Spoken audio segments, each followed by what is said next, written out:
Pasukan Rusia memanas mengerahkan 280 drone dan 10 rudal menargetkan kawasan Ukraina pada Selasa 19 Agustus 2025 selama 24 jam. Akibatnya 15 orang tewas dan 76 orang lainnya mengalami luka-luka di wilayah Kharkiv, Donetsk, Zaporizhia, dan Kherson.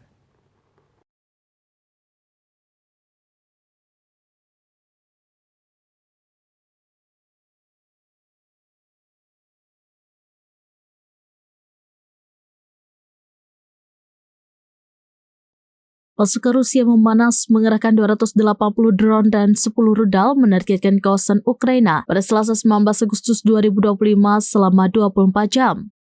Akibatnya 15 orang tewas dan 76 orang lainnya mengalami luka-luka di wilayah Kharkiv, Donetsk, Zaporizhia, dan Kherson. Saat serangan udara berlangsung, langit Ukraina tampak memerah membara. Dilansir dari Tribunnews.com pada Rabu 20 Agustus, Angkatan Udara Ukraina menyebut tindakan Rusia sebagai serangan terbesarnya pada bulan ini.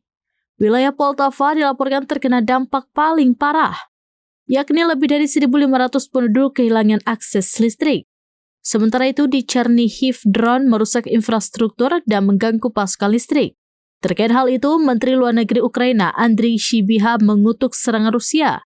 Sybiha menyebut tindakan itu sangat bertentangan dengan perdamaian.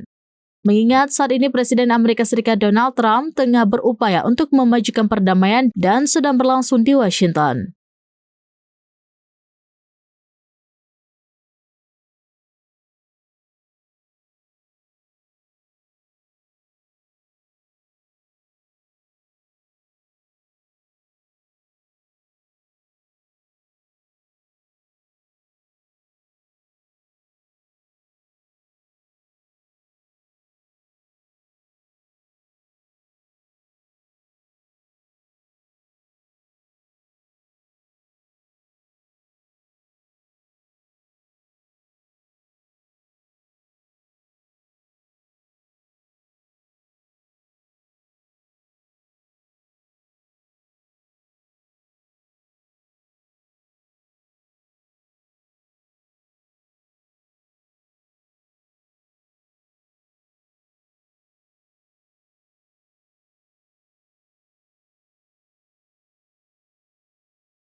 Download Tribun X sekarang, menghadirkan lokal menjadi Indonesia.